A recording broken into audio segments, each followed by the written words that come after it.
Hi friends, સ્વાગત કરું છું તમારા બધાનું મારા કિચનમાં। આજે આપણે બનાવવાનું છે ઢાબા સ્ટાઇલ કાજુ મસાલા। તેના માટે મેં અહીંયા કાજુને પતલી એવી સ્લાઈસ કરીને કટ કરી લીધા છે। આજે એક બાઉલમાં કાજુ ટમેટાની પ્યુરી કરી છે અને આ છે કાંદાની પ્યુરી। અને આ સાઈડ બધાય મેં જે મસાલા જોઈએ બેસિક મસાલા યુઝ થાય તે લઈ લીધા છે। ધાણા જીરું પાવડર, લાલ મરચું પાવડર, મીઠું છે, હળદર અને કિચન કિંગ મસાલો, કાશ્મીરી લાલ મરચું પાવડર, આખું જીરું અને મેં ઘરની ફ્રેશ મલાઈ લીધી છે।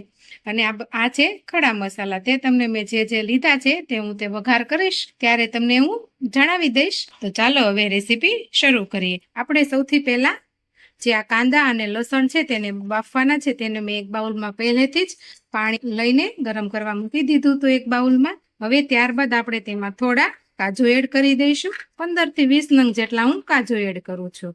આપણે તેને બાફી લેવાના છે સારા એવા। પછી તેને આપણે બાફીને ઠંડા કરીને તેની સ્મૂધ એવી પેસ્ટ બનાવી લેવાની છે।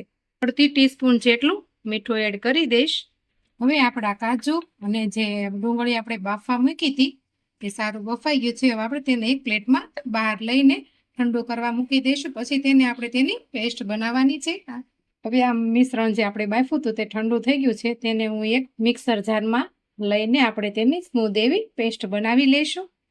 એમાં આપણે 2 ટીસ્પૂન જેટલું જ પાણી એડ કરવાનું છે। પેસ્ટ પણ મારી રેડી થઈ ગઈ છે। તો ચાલો હવે શાક બનાવીએ। મેં અહીંયા એક પેન લઈ લીધું છે અને હું તેમાં 1 થી 1.5 સ્પૂન જેટલું ઘી એડ કરું છું। આ શાક બનાવવામાં આપણે તેલનો યુઝ નથી કરવાનો। ઘી હળવું ગરમ થાય એટલે આપણે તેમાં કાજુ એડ કરી દેવાના છે। આપણે કાજુને ગોલ્ડન બ્રાઉન થાય ત્યાં સુધી ફ્રાય કરવાના છે। બસ હવે આપણા કાજુ સરસ એવા ફ્રાય થઈ ગયા છે। હવે આપણે તેને બહાર કાઢી લઈશું। ઘી થોડું હળવું ગરમ થાય એટલે તેમાં હું 1 તજનો ટુકડો, 3 લવિંગ, 6 થી 7 કાળા મરી અને તમાલપત્રને પણ મેં તોડીને લઈ લીધું છે। બધું સારું એવું સાતળી લઈશું। ગેસની ફ્લેમ આપણે સાવ મીડિયમ જ રાખવાની છે એટલે મસાલા સરસ એવા સંતળાઈ જાય। ત્યારબાદ હું અહીંયા 1 ટીસ્પૂન જેટલું જીરું એડ કરું છું।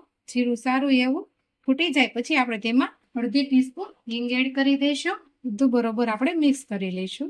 હવે ત્યારબાદ મેં અહીંયા ડુંગળીની પેસ્ટ બનાવી હતી તે એડ કરી દેવાની છે આપણે।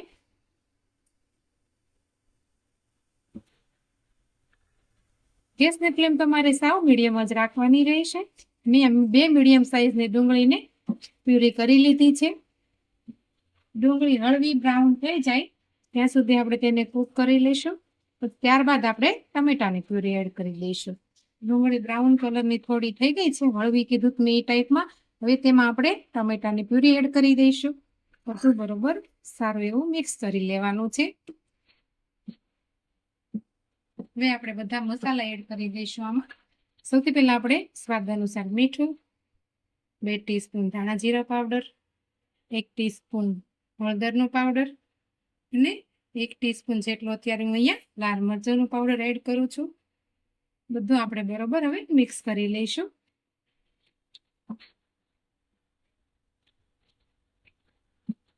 હવે હું અહીંયા 1 ટીસ્પૂન કલર માટે લાલ કાશ્મીરી મરચું એડ કરી દઈશ। ચનો પાવડર એડ કરવાથી કલર સારું આવે છે અને તે તીખું પણ નથી હોતું। હવે આ ગ્રેવીને આપણે થોડી વાર ઢાંકીને કૂક થવા દઈશું। હવે ઘી સારું એવું ઉપર આવી ગયું છે।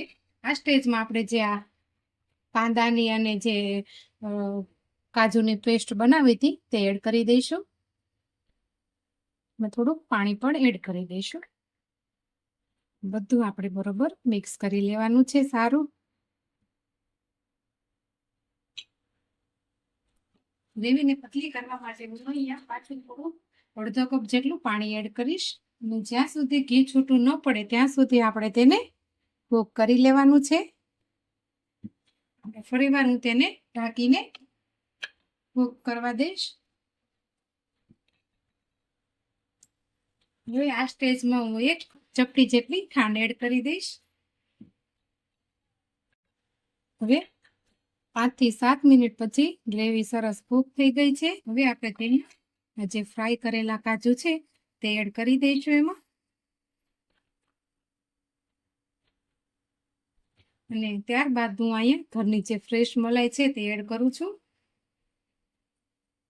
હવે આપણે બધું બરોબર મિક્સ કરી લેવાનું છે.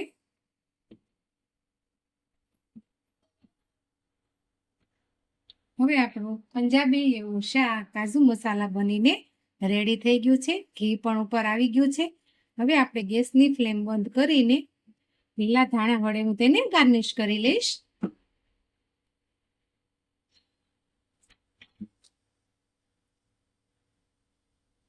ચાલો હવે આપણે તેને સર્વ કરી લઈએ.